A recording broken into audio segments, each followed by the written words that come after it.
अभी हम एक और जो बड़ी इम्पोर्टेंट लिपोप्रोटीन है, सेकेंड लाइन ऑफ डिफेंस में इन्वॉल्व होती है, जिसको हम बोलते हैं इंटरफेरॉन या साइटोकाइंस।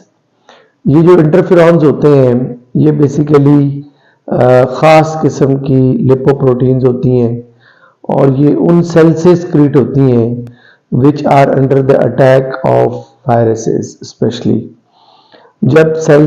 जब कोई वायरस सेल के ऊपर अटैक करता है, तो जो सेल्स हमारे under the attack of virus होते हैं, they use to release these kind of lipoproteins, जिनको हम बोलते हैं इंटरफेरॉन्स। तो अब हम देखते हैं कि इंटरफेरॉन्स क्या है और वो कैसे वायरस की जो ग्रोथ होती है उसको कंट्रोल करते हैं।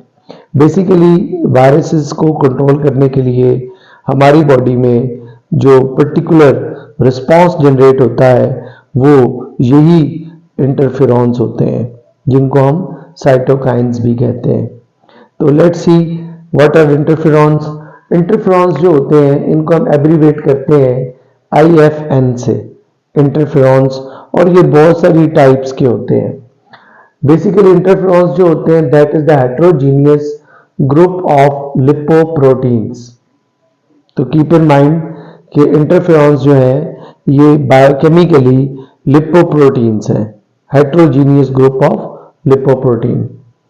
जैसे कि मैंने आपको बताया कि इंटरफेरॉन्स जो होते हैं, they are released by the viral infected cells. और ये क्यों रिलीज होते हैं? To inhibit the viral growth.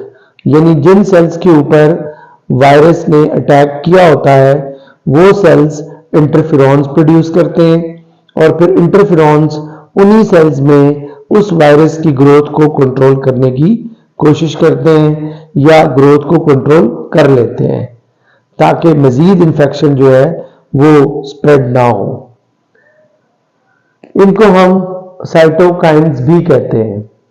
और ये कब प्रोड्यूस होते हैं? जब इंफेक्शन को कुछ घंटे हो चुके होते हैं, यानी जब वायरस हमारे बॉडी में इंटर हो चुका होता है और वो हमारे सेल्स में अपने आप को कॉपी करना शुरू कर देता है, तो उस वक्त जो है ये इंटरफेरॉन्स प्रोड्यूस होते हैं। So interferons are produced within a few hours of the initiation of viral replication.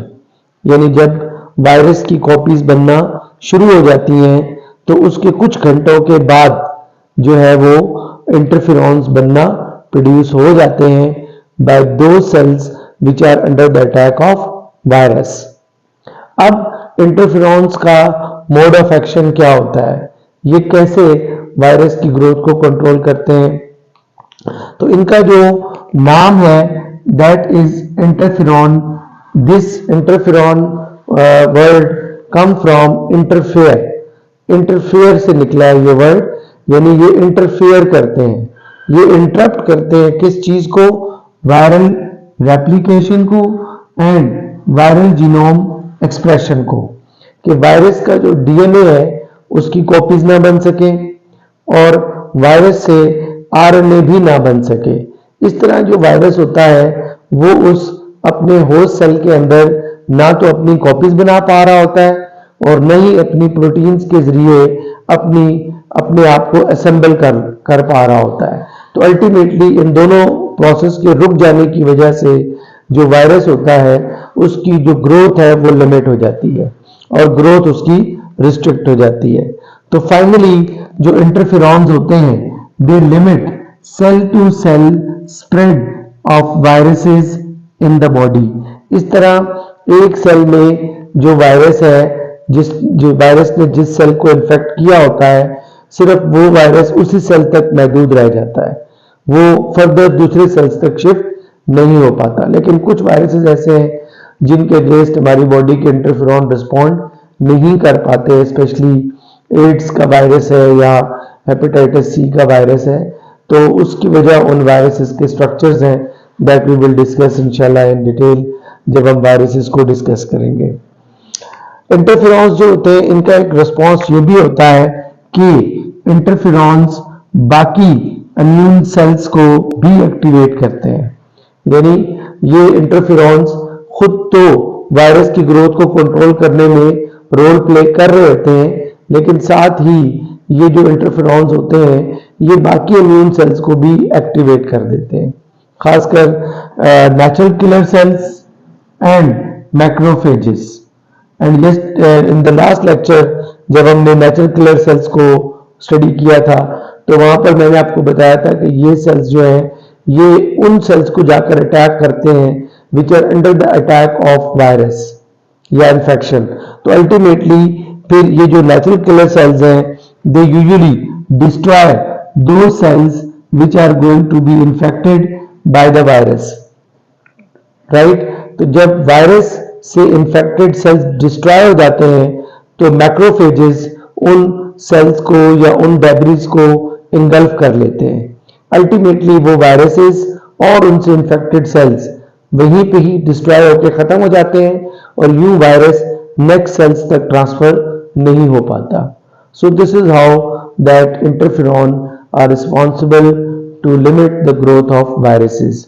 तो अगर हम इसको सिंपल सम अप करें तो हम देखेंगे कि इंटरफेरॉन्स लिपोप्रोटीन्स हैं, ये उन सेल से प्रोड्यूस होती हैं which are under the attack of the virus, और ये क्या करते हैं, ये इंटरफेरॉन्स वायरस की ग्रोथ को रोकते हैं।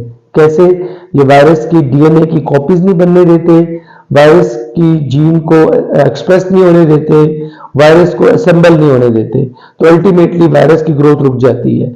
एंड सेकेंडली जो इंटरफेरॉन्स होते हैं ये बाकी इम्यून सेल्स को भी एक्टिवेट कर देते हैं जो उन सेल्स को अटैक करके खत्म कर देते हैं जिनमें वायरस मौजूद होता है। इस तरह वो सेल्स, इन्फेक्टेड सेल्स भी डिस्ट्रॉय हो जाते हैं, वायरस भी डिस्ट्रॉय हो जाता है और यूं वायरस वन सेल से दूसरे सेल तक ट्रांसफर नहीं हो सकता।